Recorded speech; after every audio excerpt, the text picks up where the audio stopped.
அனைவருக்குமே வணக்கம். சற்று முன் கிடைத்திருக்கக்கூடிய ஒரு மிக மிக முக்கியமான செய்தி ஒன்று வெளியாகியுள்ளது. சற்று முன் திகார் சிறையில் அடைப்பு, நீதிமன்றம் பரபரப்பு தீர்ப்பு, இது மாதிரி வந்து பார்த்தீங்கன்னா உதயநிதி ஸ்டாலின் அவர்களுக்கு வழங்கியிருக்காங்க. ஏற்கனவே உதயநிதி ஸ்டாலின் அவர்கள் வந்து பார்த்தீங்கன்னா இந்த டாஸ்மாக் கூடிய நிறுவனத்தில் நடந்த ஊழலின் அடிப்படையில் இதில் வந்து பார்த்தீங்கன்னா சிக்கிய உதயநிதியுடைய நண்பராக இருக்கக்கூடிய டாஸ்மாக் உடைய மேல் இயக்குநராக இருந்த விசாகனுடைய வீட்டிலும், அதேமாதிரி உதயநிதியுடைய நண்பர்களுடைய வீட்டிலும் ரைடு நடந்தது.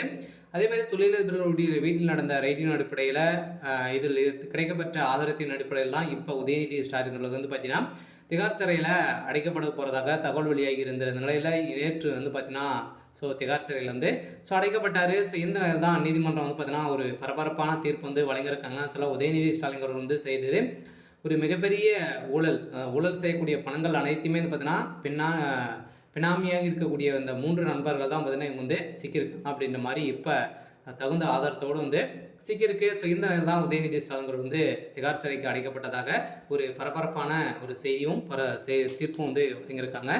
இதை பற்றி இந்த வீடியோவில் நம்ம முழுமையாக பார்க்கலாம். அதுக்கு முன்னாடி நம்ம சேனலுக்கு வந்து இப்போ தான் நீங்கள் முதல் முறையாக வந்திருக்கீங்க அப்படின்னா மறக்காமல் நம்மளுடைய சேனலை சப்ஸ்கிரைப் பண்ணி சப்போர்ட் பண்ணுங்கள். வாங்க வீடியோக்குள்ளே போகலாம். அதை பார்த்தீங்கன்னா உதயநிதி ஸ்டாலின் அவர்கள் வந்து ஏற்கனவே வந்து பார்த்தீங்கன்னா டாஸ்மாக் கூடிய நிறுவனத்தில் ஒரு பேர் வந்து அடிப்பட்டது இல்லையா? வந்து பார்த்தீங்கன்னா ஊழல் 1000 கோடி மெகா ஊழல் நடந்தது.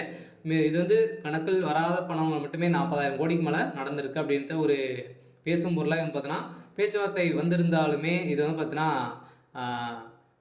மறைக்கப்பட்டது. இருந்தாலும் இப்போ மீண்டும் இந்த 1000 கோடி ஊழலில் சிக்கக்கூடிய முக்கிய தொழிலதிபர்களாம் பார்த்தீங்கன்னா இதில் வந்து சிக்கியிருக்காங்க. 2வது முறையாக 2-3 நாட்கள் வந்து ரைடில் நடந்தது.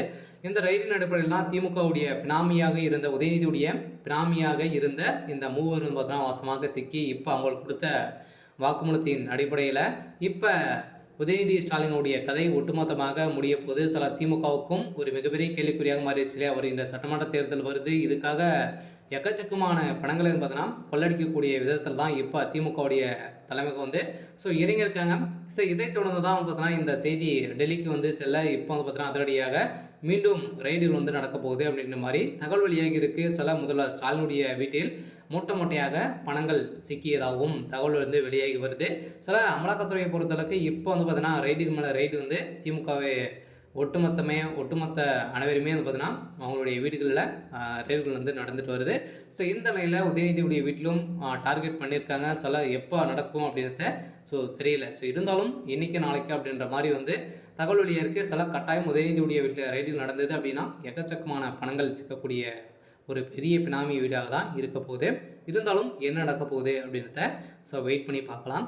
இது மாதிரி செய்திகளை தெரிஞ்சுக்கணும் அப்படின்னா மறக்காமல் நம்மளுடைய சேனலை சப்ஸ்கிரைப் பண்ணி சப்போர்ட் பண்ணுங்கள். தேங்க்யூ.